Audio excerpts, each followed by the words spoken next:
여러분 안녕하십니까? 광주 MBC 뉴스데스크입니다. 재활용 사업장에서 일하던 20대 청년 노동자가 며칠 전 파쇄기에 몸이 끼어 참혹하게 숨졌습니다. 유가족들은 사고 원인을 철저하게 조사해달라고 요구했는데요. 이 청년의 죽음을 막을 수는 없었던 건지 남궁욱 기자가 취재했습니다. 파쇄기에 몸이 끼어 숨진 청년 노동자 김재순 씨. 그는 지적 장애가 있는 중증 장애인이었습니다. 하지만 회사 측은 김 씨가 지적 장애가 있다는 사실을 모른 채 고위험 업무인 파쇄기 주변 정리 업무를 맡겼습니다. 공식으로 제출을 된 것은 없고요. 조금 약간 우리가 느낌적으로는 알고는 있었죠. 느낌적으로 일 시켜보면 좀 이제 그런 게 있구나. 사고를 막기 위한 안전장치도 없었던 것으로 확인됐습니다. 사고 당시 김 씨의 모습입니다. 파쇄기 위로 올라가더니 손으로 작업을 하다 중심을 잃고 칼날 안으로 넘어집니다. 산업안전보건법에는 칼날 안으로 넘어지는 것을 막기 위해 안전 난간을 설치하도록 되어 있고 전용 공구를 지급하라고 되어 있습니다. 하지만 이 가운데 지켜진 것은 없었습니다. 해마다 반복되는 이런 사고, 관리 감독하고 산업안전보건법을 제대로 지켰다면 이런 일이 있겠습니까? 아들을 잃은 아버지는 다시는 이런 일이 일어나지 않게 해달라며 호소했습니다. 진정성 있는 사과와 앞으로 두 번 다시는 좋지 않은 이런 사망사고가 일어나지 않도록 철저하게 관리 감독하고. 민주노총 등 노동계와 시민단체, 유가족들은 김재순 시민대책위원회를 구성해 원인 조사와 재발 방지를 위한 활동에 들어가겠다고 밝혔습니다. MBC 뉴스 남궁욱입니다. 백운광장 주변은 광주에서 차가 가장 심하게 밀리는 곳 가운데 하나입니다. 도시철도 2호선 공사가 시작되면서 체증이 더 심해졌는데요. 다음 달부터는 백운 고가도로 철거 공사까지 시작됩니다. 송정근 기자입니다. 광주 상습 정체 구간인 백운광장 교차로. 백운고가 철거 공사를 앞두고 전봇대와 나무를 옮겨 싣는 작업이 한창입니다. 가뜩이나 차량이 밀리는 곳인데 철거 준비 공사로 인해 출퇴근 시간이 아님에도 불구하고 교통 혼잡이 더 심해졌습니다. 백운고가 철거 공사는 다음 달 4일부터 11월 말까지 진행될 예정입니다. 철거 공사와 함께 도시철도 2호선 공사와 남강주역에서 농성역으로 이어지는 지하차도 공사도 한꺼번에 시행될 예정이어서 적어도 4년 동안 백운교차로 일대의 교통 혼잡은 피할 수 없게 됐습니다. 아니 어떻게 하려는 거에 터지지? 차 때문에 터지지 다른 거에 터진 거 없잖아요. 좀 예전에 비해서 상당히 막혀서 기다리는데 좀 어려움이 있었습니다. 철거를 했을 경우 교통이 더 불편할 걸로 지금 예상이 돼요. 광주시는 공사에 따른 시민 불편을 최소화하기 위해 교통대책을 준비하고 있습니다. 백운광장으로 들어오는 교통량을 분산하기 위해 제2순환도로 IC부터 차량 우회를 유도하기로 했습니다. 또 백운광장 주변에도 5개의 좌회전 신호를 만들어 차량들이 백운광장을 돌아갈 수 있게 만든다는 계획입니다. 또 혼잡한 시간대 공사를 피하기 위해 야간에 공사를 진행하고 신호체계 최적화와 버스 노선 변경 등을 통해 시민 불편을 줄이겠다고 밝혔습니다. 제2순환도로 IC별로 광역 우회도로 안내를 홍보 중에 있고 백운광장 일대의 신호체계 변경, 교통 표지판 정비, 차선 도색 등을 통해 교통 혼잡을 최소화할 계획으로 이렇게 있습니다. 하루 평균 14만 3천 대가량의 차량이 통행하는 광주 백운교차로. 앞으로 4년가량은 교통대란이 불보듯 뻔한 상황에서 조금이라도 불편을 줄이기 위해 단계별로 추가 대책이 필요해 보입니다. MBC 뉴스 송정근입니다. 시즌 초반 불안하게 출발했던 기아 타이거즈가 지난주 5승 1패 전적을 거두며 상위권 도약을 노리고 있습니다. 선발 투수진이 안정되면서 불펜 투수들도 힘을 냈고 타격도 살아나고 있습니다. 이재원 기자입니다. 5승 1패 선발 투수 전원 퀄리티 스타트. 상대팀의 타선을 압도하는 강력한 선발진의 활약으로 기아는 주간 팀 평균 자책점 1위를 기록했습니다. 선발진이 안정을 찾아가자 불펜들도 힘을 내기 시작했습니다. 박준표와 전상현, 문경찬으로 이어지는 필승조는 지난주 17이닝 동안 단 한 점만을 내줬습니다. 강력한 선발진을 구축한 데다 불펜들까지 안정감을 뽐내면서 기아는 상위권을 바라볼 수 있는 승률까지 올라섰습니다. 저희 팀이 한 점 한 점 소중하게 뽑은 점수를 제가 꼭 잘 지켜야겠다는 생각으로 던졌던 게 좋은 결과로 이어진 것 같습니다. 타선도 적시마다 터지면서 투수진의 부담을 덜어주고 있습니다. 벌컵에 성공한 터커는 타점 1위에 올라섰고 나주와는 프랜차이즈 최다 홈런 타이 기록을 세우면서 부활을 알리고 있습니다. 여기에 이적생 나주완도 호수비와 적시타로 존재감을 뽐내고 있습니다. 지금 감독님께서 저를 지지해주고 있기 때문에 제가 또 이런 결과를 내므로써 후배들한테 기감이 되는 선배가 될 수 있도록 제가 초반에도 그런 조력자 역할을 하고 싶다고 그랬는데 게임을 한다는 느낌보다 약간 청백전 느낌이 약간 들었던 게 조금 긴장도 풀리고 타석에도 좀 좋은 결과가 많이 나왔던 것 같아요. 기아는 이번 주 수원에서 KT와 원정 경기를 가진 뒤 홈에서 LG와 주말 3연전에 나섭니다. 상승세를 타고 있는 호랑이들이 이번 주에도 매서운 기세를 이어갈지 주목됩니다. MBC 뉴스 이재원입니다.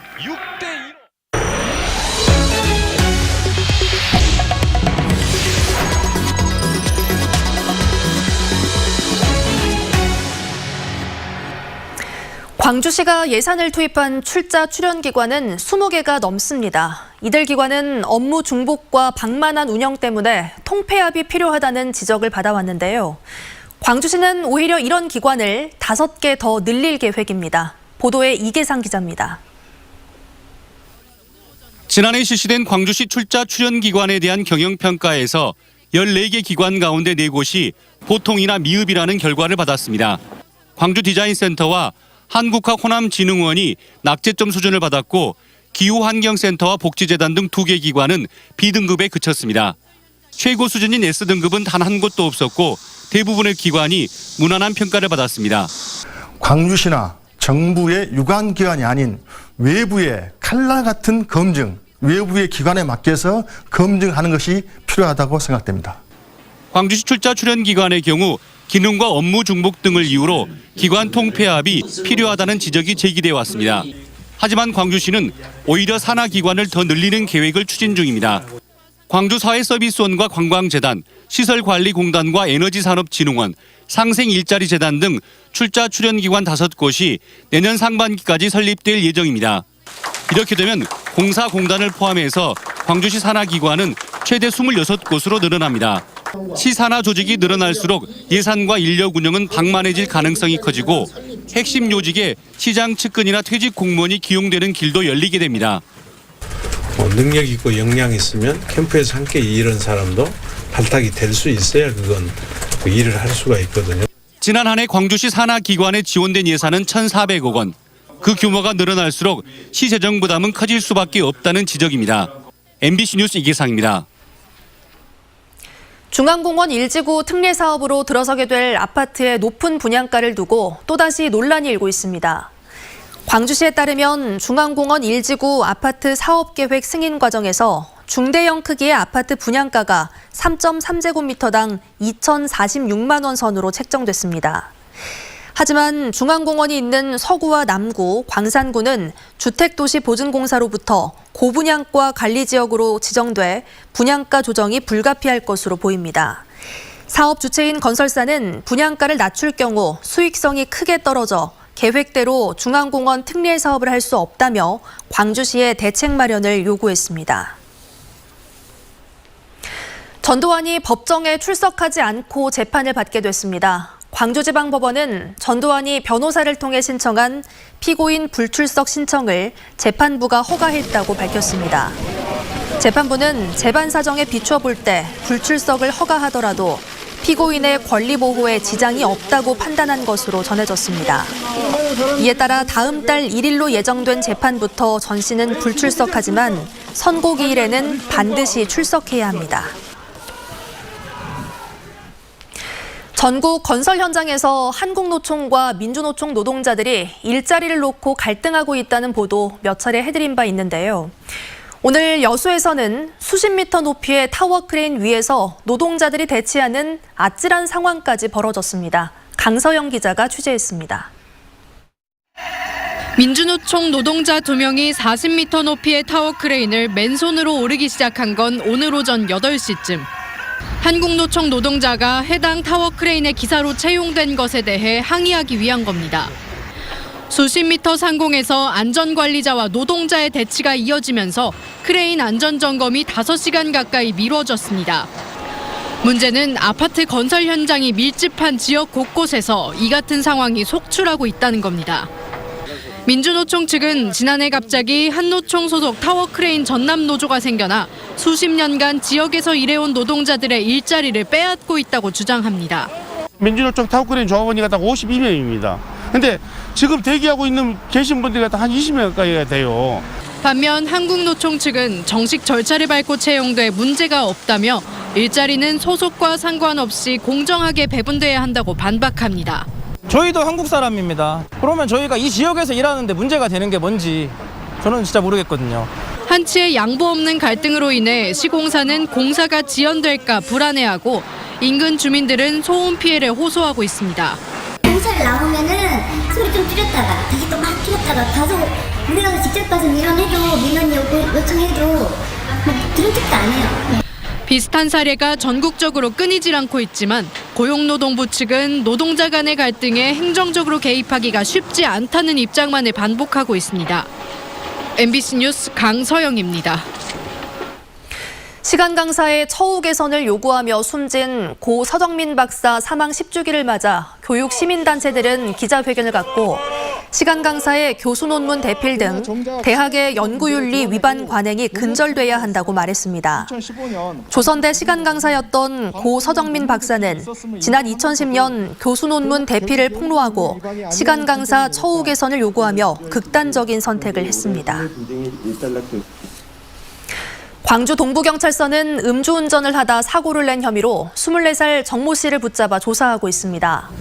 정 씨는 오늘 새벽 1시 25분쯤 광주 동구 충장동의 한 도로에서 면허 취소 수치인 혈중 알코올 농도 0.138% 가로수를 들이받은 혐의를 받고 있습니다. 이 사고로 차량이 전복됐지만 정 씨는 가벼운 부상을 입었고 경찰은 정확한 사고 경위를 조사하고 있습니다. 또래 여학생을 집단 폭행한 영상이 SNS상에 퍼지고 있어 경찰이 수사에 나섰습니다.